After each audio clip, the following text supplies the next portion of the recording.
Next, we are going to turn our attention to the sky, right, to outer space. And we, as I discussed, have an exciting panel that is going to help us think about space and how it is becoming not only more congested, but potentially more contested, right? And among other things, the panel is prepared to discuss how a potential conflict in space could impact warfighters and international partners on the ground, at sea, and in the air. And the panelists for this discussion are tremendous, right? And you will recognize these names, right? We have Tony Frazier here, who now is the Chief Executive Officer for LeoLabs. We have Kenneth Handelman, who is the Director of Defense Intelligence for Operational Support and International Partnerships from the Office of Undersecretary of Defense for Intelligence and Security. And joining the panel members will be Brett Scott, the Director of Geospatial Intelligence Information Systems Acquisition Directorate at the NRO, right?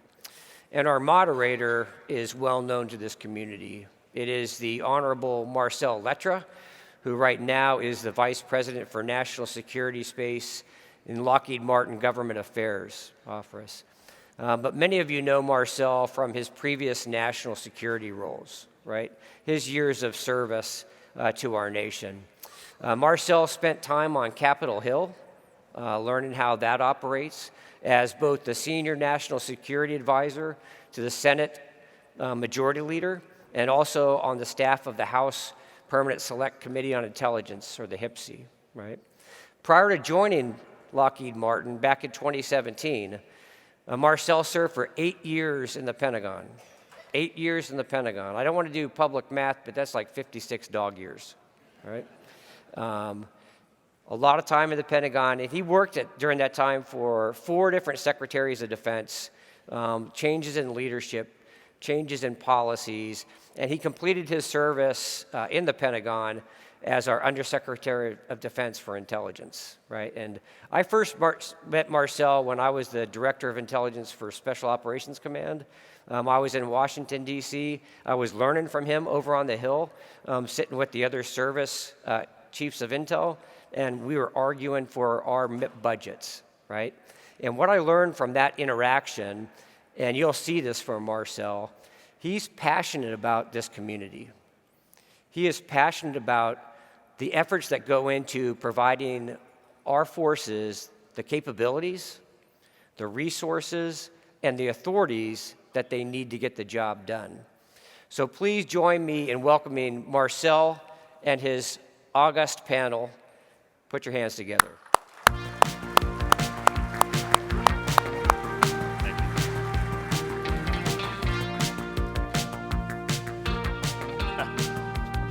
So much. That was really awesome.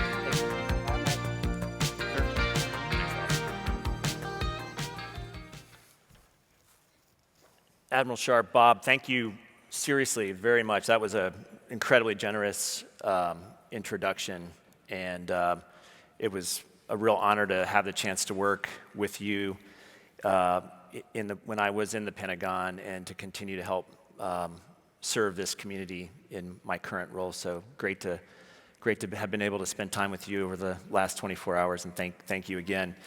And it really is an honor for me to be able to moderate a panel with 3 seasoned, experienced veteran leaders from across the community. Ken Handelman to my left, as Bob mentioned, serving in the Pentagon as Director of Defense Intelligence in the Office of the Undersecretary of Defense for Intelligence and Security, focused on operational support and international partnerships. Brett Scott at the NRO, overseeing incredible innovation going on in the GEOINT world from an acquisitions perspective and capability development perspective. And Tony Frazier is CEO of LeoLabs, really helping to create the next generation of capability for our community to innovate in and around space. So guys, thank you so much for serving on this panel and more generally for your service. So as Bob mentioned, this panel picks up the thread on some themes that were introduced yesterday, kicking off with General Miller and Admiral Whitworth and others around the demand signal that warfighters now have for support from space in unprecedented ways, and how the space domain has been changing in the face of threats, and will continue to adapt both in the face of those threats and to meet these innovation needs for warfighters. So Ken, I thought we'd start with you. You essentially sit in the E-ring of the Pentagon, and so you're kind of our DoD guy on the panel. Can you talk a little bit about these trends, just to sort of set the scene here?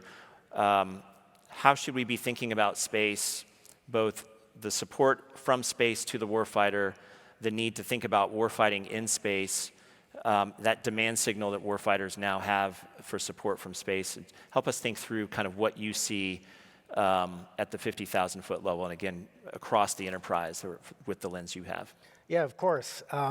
Well, Marcel, first of all, I want to observe Admiral Sharp referred to your 8 years in the Pentagon, and I think he said that in dog years that's 57 years. So what does that mean? I'm in my 28th year in the Pentagon, so I qualify as a fossil, I guess. Forget about the dog years. No, look, space capabilities, what is brought to which domain, it's a critical question. And I think in the community these days, there's, frankly, there's a little too much focus on where we're doing things or where we might face threats. It's not about the domain that things are happening in. You know, you can take an academic approach and go back to the Revolutionary War. We had 2 domains. We fought that on land and on sea, right? World War II, we added another 2 domains. There was undersea and there was air. Cyberspace and space brings us to literally a whole new domain. But it's not about where things are happening, because things are happening everywhere. Domains are places where there are threats, but there are also capabilities. And that's really what my leadership and colleagues at the agencies across the defense enterprise are really focused on. What capabilities can be brought to bear for whatever kind of conflict is going to happen in the future?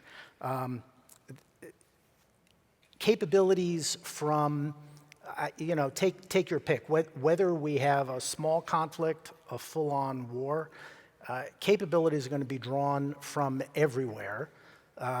Like as not, space is going to be a critical part of just about everything. So while I have the floor, looking forward and noting this great hall full of government and especially industry and academic experts and participants, the kind of capabilities that really are going to be critical, and I think, at least from the OSD perspective, the government's going to be looking for, fall into about 4 buckets.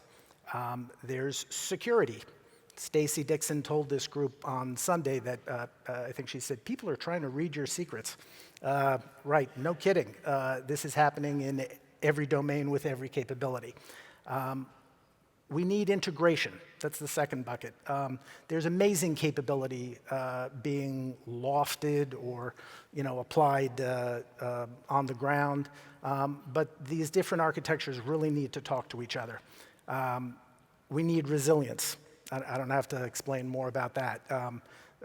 Back in 2022, the National Defense Strategy made the huge point about contested logistics. Logistics applies really broadly. There is no sanctuary anymore for where and how we're going to be dealing with conflicts, small and large. The final bucket, I would say, is speed, and that's perhaps the hardest. We are blessed and cursed by the incredible technologies and sensors that we've been able to put on orbit and elsewhere. Deputy Secretary Kath Hicks always talks about sensing and then making sense. We've done a huge job. It's not really me in the E-ring. It's these guys at the agencies and in industry. Huge job with the sensing piece. We probably need to work a little harder on the making sense piece, and then once we've made sense of it, getting it out to the warfighter. So those are 4 capability buckets that we're really focused on for the future. Good. No, thanks, Ken. And we may turn back to some of those buckets and dig a little deeper and really try to get at how you see, kind of from the E-ring perspective, how China and the need to be thinking about deterring China shapes the capability development in those areas and shapes that warfighter demand signal. Brett, maybe to go to you next. We were talking in the green room about the trends that face the IC. Both Admiral Whitworth and General Miller touched on these yesterday. General Miller really emphasizing the need for speed. Admiral Whitworth talking about innovations like a joint mission management center that is really designed to bring everything together and meet the needs of all users at the speed that they need that data provided. That warfighter demand signal is being levied on the intelligence community in new and different ways. Can you speak to that a little bit? Just how do you see that demand signal coming at the IC writ large and the NRO specifically? And maybe tell us a little bit about how you think the IC is doing in responding to that. Sure. I'll start by saying, the NRO over its history certainly has been delivering data to the warfighter, and today, right, that continues. Certainly, our systems used ubiquitously, essentially, across the globe in support of the situations like in Ukraine with EUCOM, and certainly in the Middle East, right, in CENTCOM. And that's on a daily basis, and in many cases, from a tactical perspective as well, not just strategic I&W per se. So that's been happening and continues to happen today, certainly, with NRO systems, for sure. With respect to the future, right, and respect of space-based MTI in particular, which I think General Miller was speaking to yesterday, there's some storm and Norman certainly continue to go on that needs to go on. It's new and emerging to depend on those kinds of systems from space, and working very well together to bring together all the technologies and efforts. And that really starts now. Over the next several months, the NRO will be launching the first few pieces, essentially, of our proliferated architecture. And it's given us a unique opportunity to stop talking about what we're going to do and actually start doing it. And together, we have mechanisms in place, like you heard TTX's MTI working group. You heard the JMMC from Admiral Whitworth yesterday. Those are all mechanisms that are in place as we start launching these things, that we can all demonstrate the capabilities that we're after, learn from those, most importantly, because it won't be perfect, that's for sure. Learn from those and evolve. And we all have agile systems, especially on the ground, and in some ways, right, with respect to the spacecraft development as well, as quickly as we're doing that with proliferated systems, we have an ability to evolve space and ground and those capabilities based on the learning that starts now. So by the time we're at our end strength for the constellations within the decade, this should be a well-oiled machine. When I say end strength, what we're talking about essentially, as opposed to today, right, is an order of magnitude more access to denied area across the globe. Orders, plural, orders of magnitude, more data. And when I say data, I mean automatically integrated / fused data, not just across a diverse set of GEOINT sensors, but with SIGINT as well. And be able to provide that not just for I&W, but also to be able to provide that information and orchestrate the constellation to collect that information at speed and be able to deliver that throughout the globe. To allow warfighter in particular, right, to be able to hold objects at risk for an extended period of time. All while, right, due to the proliferated nature of what we're doing, being resilient so we can survive through conflict. Yeah, thanks, Brett. Tony, private sector perspective, you've served a long time, you've seen DoD's needs, the warfighter needs evolve over that time, and you've looked for ways to help realize solutions for those. Whether it's in your current hat as CEO of LeoLabs or you're drawing on your past experience, how do you see this demand signal currently? How do you see the private sector being able to help contribute to solutions? Yeah, thanks Marcel, and thanks to USJF for the opportunity. So, when I was thinking about the panel, I was looking kind of macro to more micro, on this, and over the past decade, there's been about $300 billion of investment, private investment, in the space industry. About half of that's come from U.S. investors for U.S. companies. And many of those applications are dual use in nature. So these companies have built out capabilities, and their objective is to support missions for both the U.S. government, international governments, and commercial organizations. And so I think what was been really interesting to see is that that's all led to a proliferation of capabilities in space. So there's now close to 10,000 payloads in low Earth orbit that are supporting a variety of missions.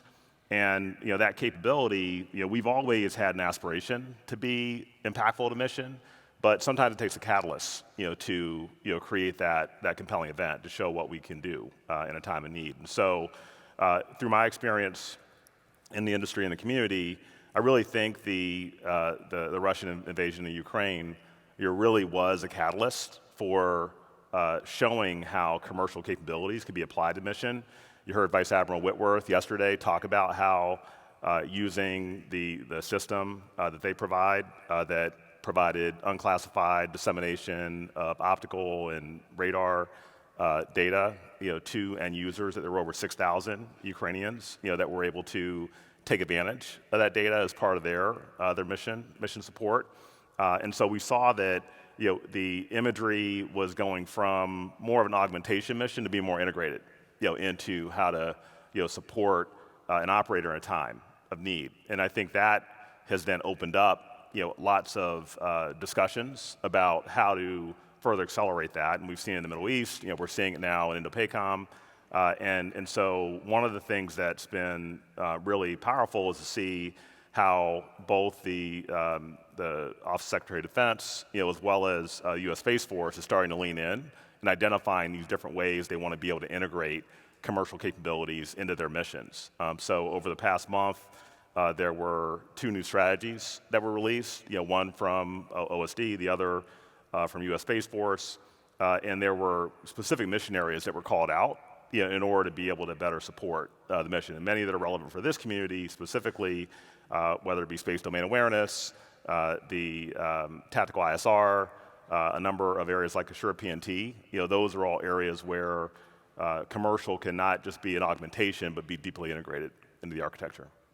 Good. Thanks, Tony.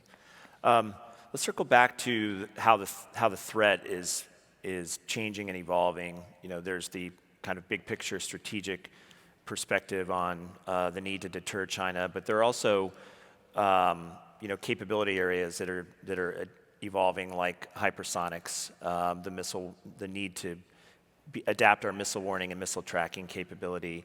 There's the need to both look down and look up. Tony, you mentioned space domain awareness. Maybe Ken and Brett, if either of you have thoughts on, taking that, as we think about, again, the warfighters' needs and the demand signals that are levied and that you observe, Ken, at the Pentagon, at the OSD level, and Brett, you observe at the NRO in terms of having to think through how to service those. What is changing? How does hypersonics, the challenge of hypersonics, change the needs that warfighters need to have met, the demand signal that the IC faces, the capabilities and the solutions that you have to bring to bear, or you need to ask for at your end of the spectrum? So throw a few ideas out there as on the landscape as you see it there. Well, I'll take the first stab from a policy perspective. First of all, let's not lose sight of the fact of how much capability the intelligence community has and is delivering right now. This may be a good time for some combination of a pat on the back or a big hug. Here's the problem. The adversary keeps changing the goalposts. Ironically, sometimes the adversary, to a small extent, is us, simply by the way we drive technology. Your point about hypersonics is a case in point. The short version, I think, about what policymakers are going to need from this community in terms of how the threat keeps evolving is as follows. Over time, we've gotten really good in space at cataloging what's going on and what's up there. The new need emerging very quickly is to not merely catalog, but characterize. Looking up, looking down. It's sort of coming at us like a freight train, and it really is, at least from a policy perspective, kind of a game-changing switch in how the community approaches these kinds of challenges. That's my policy gloss. I'll turn it over to Brett for. Sure, I'll address kind of the system side of that. Our motto in GEOINT at the NRO is no way to hide. So it's not nowhere necessarily, it's no way. And the where is kind of obvious. We want to make sure we have access across the globe when we need it, where we need it. But the no way, the reason it's way and not where is deception, denial techniques, whether it's on the ground or in space. The answer to that question is different phenomenologies, different sensors, right, that we're operating across the span of GEOINT and SIGINT as well. So that there really is a shrinking window and capability for the adversaries to move at will without us understanding certainly what they're up to. So certainly we've been on that march for some time. As far as resiliency of that architecture as well, in order to be able to support the IC and the warfighter, we protect our systems. Each one has the ability to protect itself to a degree. We have ground systems that are integrated to understand what situation awareness is and make sure that we're protecting our assets. And we're also strategically changing kind of how we used to do things with larger, more complex systems in the past to a more proliferated architecture. Layered persistence, if you will. So that also, in the essence of that, is for it to be more resilient as well and be able to support the IC and the warfighter through conflict.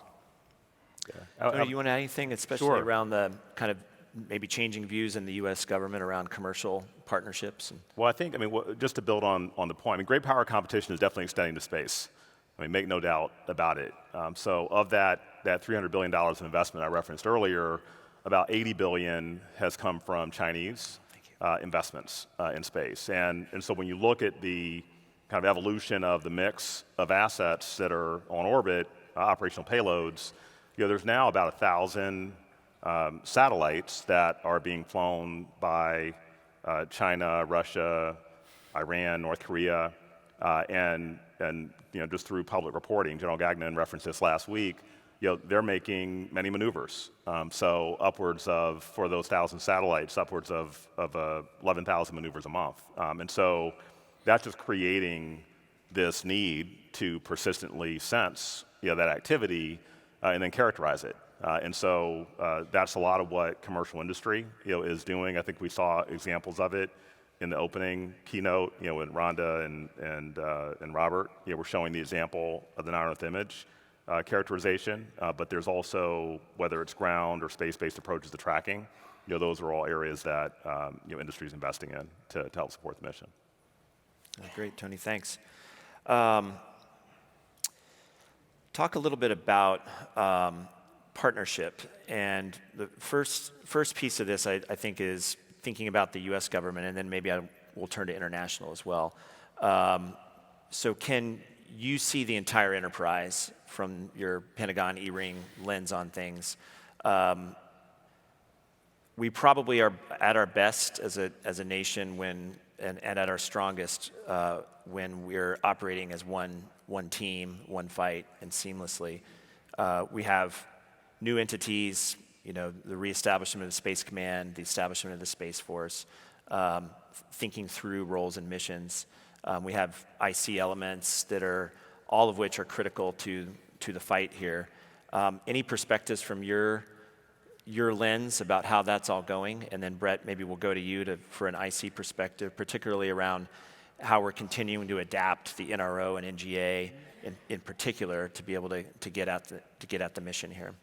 Marcel, you're leading the witness. It's going fine. There has been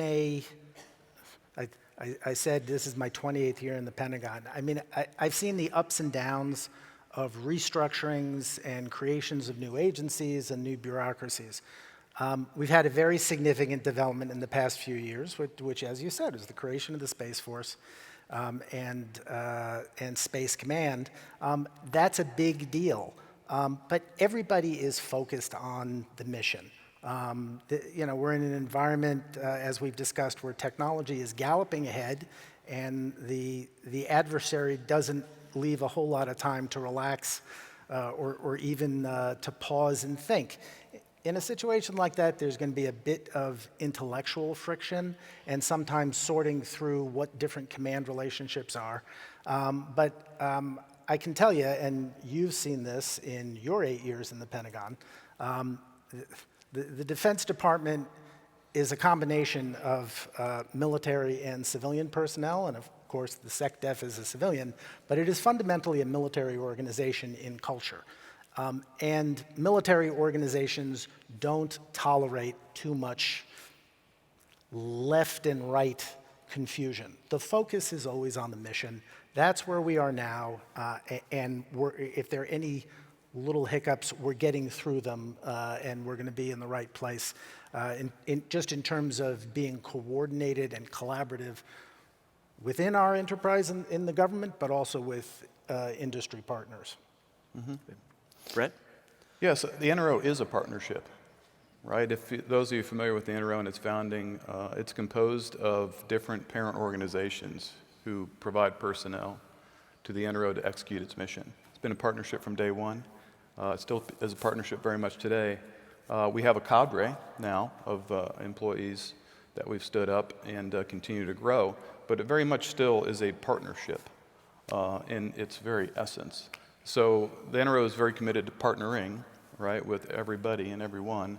As I talked about, we have all kinds of mechanisms in place to make sure we're bringing the right stakeholders to the table to have these discussions for the current systems and future systems as well, to make sure we're responding to the needs of the IC and the warfighter as rapidly as possible. And I'll just add as well, on my trips to AFRICOM and EUCOM, it became evident to me, having seen it firsthand, that we, as General Miller talked about yesterday, we don't fight or enter conflicts necessarily by ourselves anymore, right? It's a broad coalition. That's the way it is. So we're also, with respect to classification, taking a look at, right, the way we used to classify information and kind of reassessing that, certainly with, keeping in mind how we perform in conflicts today across the globe, to make sure we're classifying information that needs to be classified. And if it does need to be classified, that we can share that more broadly throughout the coalitions that we're engaging in today. Tony, any perspectives on this question? Or? I mean, I think the whole concept of interoperability, which has been referenced, throughout the event, is really important. And it's been one of the benefits of commercial, as a way to help facilitate that interoperability. So if allies and partners have access to the same information, then that helps facilitate coordination there. And we've seen it with the sharing of commercial imagery. But we're also starting to see that same trend in space domain awareness. I definitely applaud the Space Force. I mean, they've kind of leaned in working with different allied nations. So they had an exercise recently called Global Sentinel, where the whole focus is on wargaming and training around space domain awareness, and there were 25 countries that participated in that initiative. And so I just think more of that, which gets both international partners as well as industry engaged, will be a great way to develop capability and then be in a position to apply it when needed. So Tony, you segued into some of the international points, and I want to maybe circle back to Brett and Ken and see if you want to add anything on international. I mean, I think a lot of curiosity about what our closest allies and partners, how they have the same new warfighter demand signals within their militaries that we need to understand and think through how we can continue to help them bring their best game as our closest allies and partners. How are they thinking about space? How are they thinking about the the capabilities that reside in space from a GEOINT perspective in supporting their military warfighting needs in new ways. You might have a sort of a policy perspective on that from the Pentagon. Brett, you might have some real world reactions just based on kind of the capability requests and conversations that you get in your day-to-day at the NRO. Yeah, our closest partners are also our closest collaborators in the GEOINT domain. They bring a lot of capability, a lot of capabilities across the domains, as I was referring to previously. There's a small number of our partners who are actually able to lead coalition operations on their own. For many years, it was really the United States, that was the United States military, that was the country that could bring people together and deploy them effectively. That's no longer 100% the case, and that's a good thing. So why am I making this point? It's because these partners who have the ability, should their governments, their political leadership decide to do so, have the ability to bring together and lead coalitions, they need, for those coalitions, exactly what we need for our coalitions, which is GEOINT and every other int data fused, analyzed, and to the warfighter at speed and with resilience and security. So at a policy level, it's actually kind of funny. There's some of these conversations often we mirror each other. Not every country has our level of capability, but at the high end, everybody gets it, how, whether it's targeting or just situational awareness, how critical GEOINT is, and they're pretty darn good at knowing how to make use of it. Yes, certainly NRO has been expanding our international partnerships over, especially the last decade in particular, and working hard at doing that, realizing not just what certainly we can share with them to help in these broad coalitions, but as was pointed out to me, there's a lot of capabilities our partners have, not even the major players, even some of the smaller ones, that would benefit us, right, as well, to understand those things. And there's a reluctance to share what they know if we're not sharing what we know, certainly.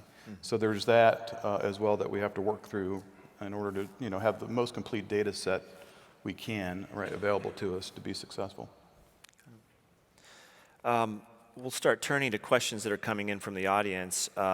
Tony, I might start with you. We've had 2 questions come in around IP and how we should be thinking about IP with your experience from a couple of different places on the private sector side.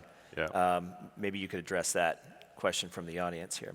Yeah, I think that it's important to think about investment in terms of trying to encourage certain behavior, right? So if we as industry are raising private capital in order to be able to develop a capability with the goal of providing a service to multiple customers, then we need to have protection around intellectual property as part of that. If there's other funding models which are more tapping into RDT&E funds or other cost recovery models with the government, then I think IP should go to the government for that. So I think that's just how business operates. But one of the things I would say is that to encourage some of this sharing, it's important to be clear on what the enduring demand signal is, and then industry can decide at what point does it put its own capital at risk versus looking for the government to finance that. Good. Anything you guys want to add on? Well, I'll certainly say in NRO we work with our industry partners to deliver these fantastic capabilities to the IC and the warfighter, and it's been a tremendous relationship. It's been very successful over a long period of time, but we absolutely are working with industry together to figure out and evaluate what we've been doing and how to do it better and differently to incentivize industry properly, and to make sure that they get to reap the rewards of their efforts, right? They're not, they have a profit to make. We don't want to sign a deal with a company that we know is a bad one, and it's going to force them, right, to not be able to execute and profit appropriately. So we are very much in partnership with industry, as we are on the government side of things, in figuring out the best, most effective and efficient way to acquire these systems moving forward, as many as we are, certainly in the proliferated architectures. Great, thank you. We've actually had 4 or 5 questions kind of in the category of what I'd call moving missions to space, and maybe Brett, this is one for you. Things like things that used to be done in the air domain, like targeting support, moving target indication, et cetera. More and more thinking through, hey, can we do that from space more effectively and more globally? How do we then think through moving to that, and then all of the end-to-end architecture that's necessary to evolve to do that? And whether it's that or a number of other mission sets. Sure. Any thoughts you can share there? You touched on the launches earlier. Sure. Anything else you want to add? I'll just say we have to be able to do these missions from space. It's not really a choice. We don't have the ability today for our airborne and naval platforms and their sensor ranges, given, let's say, China-Taiwan type scenario. They hold us at risk so that those sensors can't penetrate. The only information we're going to get, right, is from spaceborne assets to understand where objects are and what they are in the battle space. So we have to make that transition. We have indeed been making that transition for decades. It just hasn't been well known. So we do a lot of it today, as I pointed out earlier already, in support in conflicts across the globe. So we know how to do it. Space-based MTI is a slightly new flavor of things, but we know how to do it. We're starting those efforts in earnest here in the coming months with the launches that are going up. And we have all the mechanisms in place and the knowledge and the systems as well to be able to figure out exactly how we translate, right, the airborne capabilities and otherwise naval capabilities right into the space-based system and be able to support the IC and the warfighter, right, on the time that's necessary. So we have, that starts, as I said, over the next few months. Those constellations will be increasing in their size and capability over the next several years, and we will. I'm very confident, right? We'll have that transition will be complete, and like I said, it'll be a well-oiled machine within the decade for sure. Ken, anything you see in the Pentagon dialogue about all this? I know Frank Kendall and the Secretary of the Air Force has operational imperatives to really focus on building out these new capabilities, leveraging space where we must. Anything to add here before we move to other topics? I'll just quickly foot stomp Brett's comments. Given that the pacing thread is in the Pacific, the distances are just impossible without new and expanding capabilities from space. The U.S. military is always going to need, some type of terrestrial ISR, but space is just critical where we seem to be going, at least where we're hoping to be deterring. Good. 2 questions from the audience back on the space domain awareness topic, and so maybe Tony, we could ask you to talk a little bit further on and pull the thread there. Again, maybe at the risk of oversimplifying, a lot of our capability has been focused on looking down, and the need is growing almost insatiably to be able to look up as well. And that's a need that I think the private sector is really jumping in to look at novel solutions for. So thoughts, any additional thoughts beyond what you already touched on earlier? I think what's been really interesting, so if you look at the policy around commercial space integration, it kind of started with the principle of leveraging what we have, buying what we can, building what we must. And so as industry, I think what you've seen is a number of organizations identify where are there gaps in the architecture that could be augmented through private investment. And so specifically being relatively new to this community, much of our national architecture for space domain awareness really was a dual mission with missile warning and space domain awareness. And so things like ground-based radars, ground-based telescopes, space-based sensing, had that as their legacy. And so one of the things we were talking about it in the Space Situational Awareness Working Group session that occurred this morning is that there's certain gaps in coverage that could be augmented with commercial investment. So, one example is most of the current radars that support the SSA-SDA mission are in the northern hemisphere, and so we as LeoLabs, we've invested in equatorial and southern hemisphere coverage, which then allows us to minimize those gaps, when there are maneuvers that take place, over South America or over New Zealand or Western Australia, and so. That's one example, but I think overall it's a really exciting opportunity because many of the things we've done around the terrestrial and maritime domain in order to do orchestration across different forms of detection, tracking, and then characterization, we're postured to do the same things in space. It's about how we come together as a community to enable that, and again do it in a way that helps deliver those insights on operationally relevant timelines. So that's a lot of what we're kind of focused on now. Good. Well, we're coming to just the last couple of minutes, and I thought it might be good if we close by giving you guys each a chance to maybe give one parting shot at the audience on something you really want to foot stomp on your way off stage here as a message to this great community of the GEOINT enterprise. So it's really just kind of open mic for each of you for 30 seconds or so. What's your one key message you'd like everybody to hear? Ken, do you want to kick off? Sure. This is my first time at this conference, and I was pleasantly surprised to see how many students are here and how many young professionals. I'm not talking about technology for my parting shot. I'm talking about public service. This is an unpaid political announcement. It's a recruiting message. I keep talking about how I've had 28 years in the Pentagon. I had 7 years in the Senate before that. So I'm actually in my 35th year of public service. They give you a little lapel pin. It's very cute. Here's what I want to tell you. Everyone thinks the US military is so superior because of its technology. The technology is pretty good, and it's a critical element. But fundamentally, it's about the people.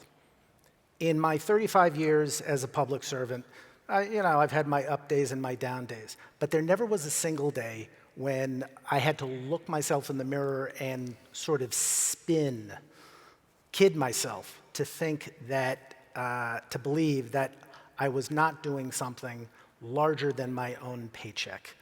It's just one person's story, but it's been incredibly rewarding. I know all my colleagues feel the same way, and I encourage you to explore opportunities because, I'm in my 35th year. I'm not going to be here forever. We need you guys and gals. We really do.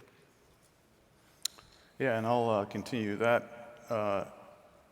We need all of us and all of you to usher in really what is, for GEOINT, a very transformational period. Absolutely transformational over the next decade. And for us to succeed and do the things we talked about here today, and with GEOINT as a backbone for providing that kind of capability, along with SIGINT as well, we need everyone, right? All of you, right, across the government, academia, industry, to buckle down and help us, right, execute on the vision here. And I'll just say happy 20th, and thanks for inviting me to the USGIF. Glad to be a part of a tremendous mission. Yeah, I think I'd just close by saying that having made a mid-career pivot, out of large enterprise technology at companies like IBM and Cisco and the startup community, into this community about 14 years ago, having an opportunity to have an enduring impact on a mission that matters is a great way to build a career. And so I'm just really grateful to USGIF and the community that's been built here, the experiences I've had with different organizations over time, I think we're at a really critical moment in our industry where we can do something that's going to impact how we kind of continue to extend our values and interests over the coming decades. And so we definitely encourage those that are contemplating a pivot into this career to kind of jump in with both feet. Well, thank you, each of you, for closing with something a little bit more broad and a kind of a call to action for everybody here. We are essentially at time, and so before handing the mic back over to Vice Admiral Sharp, could I just ask the audience to join me in thanking these three veteran, experienced men who served the community so well. All right. Well done, Marcel. Thank you. Thanks, Bob, guys. thank you. Appreciate it. Appreciate it. Thanks so much. Thank you. That was awesome, guys. All right. Hey, another round of applause for our panelists. What a fantastic discussion, and some things I heard that I just wanted to double tap on and repeat here. The importance of space, right? It's not something we can really deny, and as we have this need to push into space, as the panelists said, it's an imperative, right? It's an imperative that we do this. But it's a domain that is becoming more competitive, right? And it's not a future competition, it's a now competition. And what I heard from them also is, if you think back about what General Miller was saying, what Admiral Whitworth was saying, and those sort of concepts and capabilities that exist, I would say that their ideas and what they were talking about really aren't in conflict, they're complementary, and we need to do everything that they were talking about. And I really appreciate the shout out to what is going to get us there, right? We've been talking about where we've been, where we are now. What is going to get us into the future is you, right? It is this collective, this community coming together and figuring these things out. And something that struck me when Dr. Dixon was here and she was doing the Q&A and she was talking about the capabilities that exist and the tremendous, we saw from some of our vendors here, our industry partners, way that they've used capabilities to add clarity and context in the challenges that we're facing. But her comment was like, how do we make this a constellation, right? How do we make all of this integrated and responsive to meet the most demanding needs, at that time? And that's pretty complicated, right? But I know she has confidence in this community to get it done, right? And I also share that confidence based off of the talent I see day in and day out coming into government here, right? So it's nice to hear that emphasized also by our panel members to say, hey, we need to spot, assess, recruit. Our magic is our people and our partnerships. All right, it's time for a break. Remember, I told you there's a lot going on today. Pace yourselves, hydrate, stretch. During the break, make sure you're not only refreshing your body, but refreshing your soul. I challenge you to meet at least one person during this break that you don't know and exchange contact data, and then stay connected with that individual. Help us grow this community, all right? Please be back here at 11. Charged and ready to go. We have another keynote and another great panel. Thank you.